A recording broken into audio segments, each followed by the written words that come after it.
कथेचे नाव श्वास. लेखक सचिन देशपांडे. श्रोते हो नमस्कार. कथा मंजरी चॅनेलमध्ये मी मंजरी धामणकर तुम्हा सर्वांचं मनपूर्वक स्वागत करते. तुम्ही एव्हाना चॅनेल सबस्क्राईब केलंच असेल. बेल आयकॉनही दाबायला विसरू नका. अशाच छान छान गोष्टी अपलोड झाल्या की तुम्हाला लगेच नोटिफिकेशन येईल. तर ऐकूया कथा श्वास. लेखक सचिन देशपांडे. तन्वीने आज तिचा खास आवडता असा मोरपिशी रंगाचा कुर्ता कपाटातून काढला. त्याखाली घालण्यासाठी हिरवी कंच चुडीदार आणि खांद्यावर घ्यायची त्याच रंगाची ओढणीही बाहेर काढली तिने. बऱ्याच महिन्यांनी बाहेरचा प्रकाश दिसत होता आज तिच्या या अत्यंत आवडत्या ड्रेसला. हो, गेल्या 8 महिन्यांपासून कपाटाच्या एका कप्प्यात खोल जाऊन कुठेतरी पडला होता हा सेट. तेजस गेल्यापासूनच आयुष्यातून रंगच उडाले होते जणू काही तन्वीच्या. 4-5 फिकट विटक्या रंगांच्या ड्रेसेसमध्येच तिने स्वतःला गुंडाळून ठेवलं होतं. आणि आज इतक्या महिन्यानंतर पहिल्यांदाच तन्वी इतका रंगीत ड्रेस घालून बाहेर पडणार होती. केस मोकळे सोडून तन्वी निहाळत होती स्वतःलाच आरशात. कोण म्हणेल की तू 50शीला आली आहेस?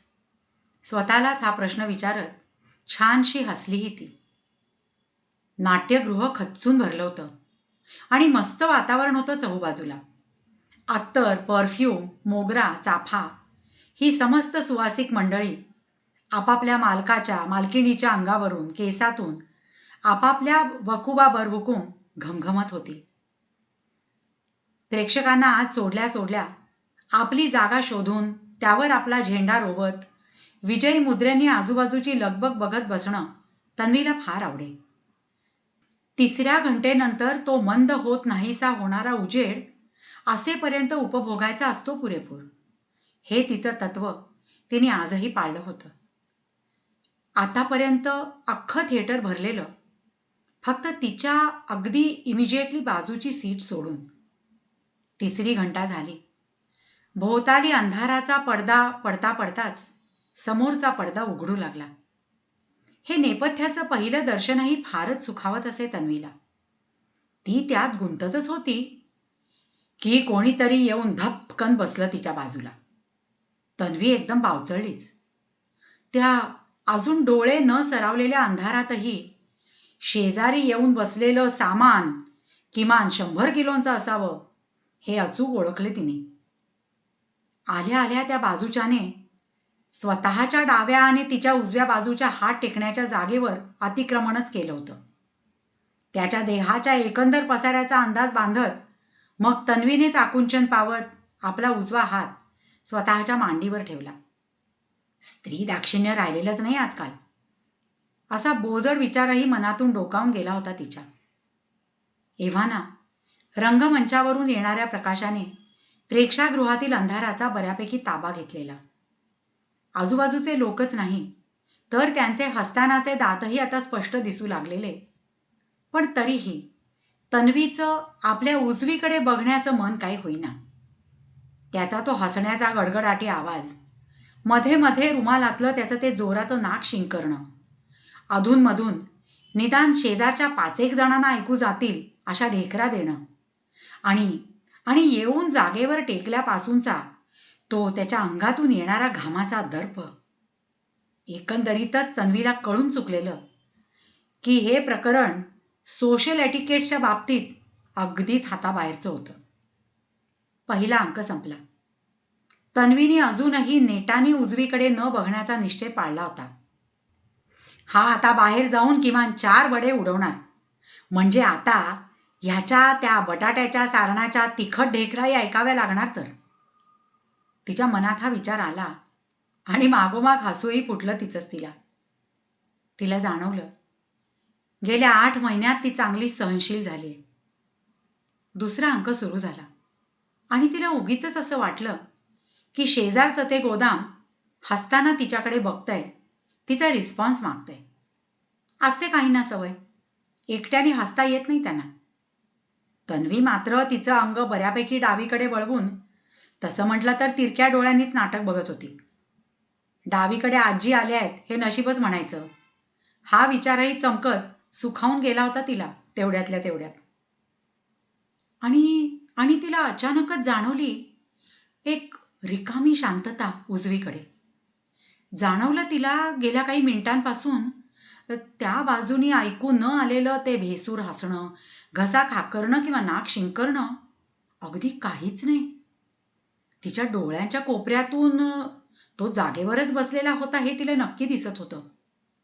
तन्वी बेचैन झाली, अस्वस्थ झाली. कारण आतापर्यंत तिला त्याच्या इरिटेटिंग असण्याचीही चांगलीच सवय झाली होती. नाटकाचा क्लायमॅक्स चालू होता. फार्स अगदी टिपेला पोचला होता. संपूर्ण थिएटर वारेमाप हसत होतं. पण पण तो हसत नव्हता आणि त्यामुळे तीही. अचानक काहीतरी ठरवून तन्वी झपकन उजवीकडे वळली. हातातल्या मोबाईलचा प्रकाश तिने त्याच्यावर मारला आणि आणि चर्र झालं तिच्या छातीत. तो तिच्या विरुद्ध बाजूला मान करून निश्चित पडला होता. तन्वीने क्षणभरच गांगरत पण नंतर आत्मविश्वासाने त्याचा खांदा पकडत गदागदा हलवलं त्याला. पण काहीच प्रतिसाद मिळाला नाही त्याच्याकडून. आता मात्र वेळ दवडून चालणार नाही हे ओळखत तन्वी जागेवरच उभी राहिली, जोरात ओरडत, कोणी कोणी डॉक्टर आहे का इथे? It's an emergency. Please please somebody help. कोणीतरी मदत करा प्लीज. तिचा आवाज वाढत जाऊन एका पॉइंटला किंचाळू लागली ती मदतीचा धावा करत. आता मात्र आजूबाजूच्यांचं लक्ष गेलं. धावपळ झाली लोकांची तिथल्या तिथे. नाटक बंद करण्यात आलं, दिवे लावण्यात आले. प्रेक्षकात उपस्थित असलेले 2-3 डॉक्टर्स धावले त्यांच्या सीट्सकडे. त्याला काळजीपूर्वक उचलत एका सपाट पृष्ठावर निजवण्यात आलं. CPR देणं सुरू करण्यात आलं. तन्वी श्वास रोखून हे सगळं बघत होती. स्वामी समर्थांचा जप करत होती. आणि आणि 5-1 मिनिटांनी अखेरीस डॉक्टरांच्या प्रयत्नांना यश आलं. त्याचा थांबलेला श्वास पुन्हा सुरू झाला होता. तन्वी तिच्या आ वाचलेल्या तोंडावर हात ठेवून मटकन खाली बसली एका खुर्चीत, ओक्साबोक्शी रडतच. त्याला आधार देत काही लोकांनी उभं केलं.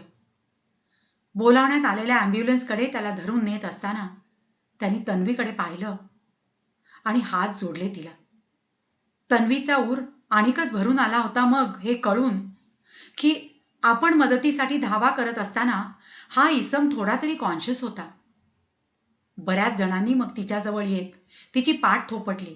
काहींनी व्यक्त होत तिचं कौतुक केलं तर काहींनी चक्क टाळ्याही वाजवल्या. दाटल्या गळ्याने आणि वाहत्या डोळ्यांनी तन्वी बघत होती सगळ्यांकडे.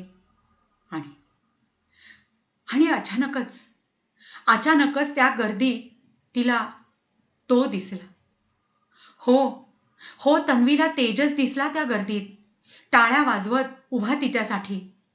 तेजस, तिचा तेजस, जो 8 महिन्यांपूर्वी गेला होता अचानकच, कार्डियाक अरेस्टनी, कुठलीही मदत वेळेवर न मिळाल्याने.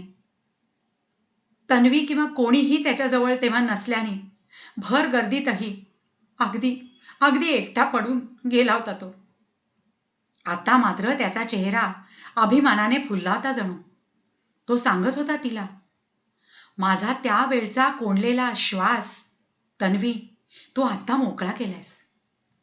तन्वीने तेजसकडे बघत हात जोडले, ते तिच्या रडणाऱ्या ओठांवर टेकवतच. हे त्या दोघांचं परस्परांवर असलेलं निरतिशय प्रेमच तर होतं, ज्यामुळे तो स्वतःचं शरीर नसतानाही तिथे आला होता. आणि फक्त तन्वीच त्याला पाहू शकली होती, स्वतःच्या अंतर्दृष्टीने, स्वतःच्या अंतर्मनाने. ते दोघंही एकमेकांकडे अनिमिष नेत्रांनी पाहत असतानाच धूसर होत गेला होता तेजस, तन्वीच्या वाहणाऱ्या डोळ्यातून, स्वतःच्या हसऱ्या जीवनीने.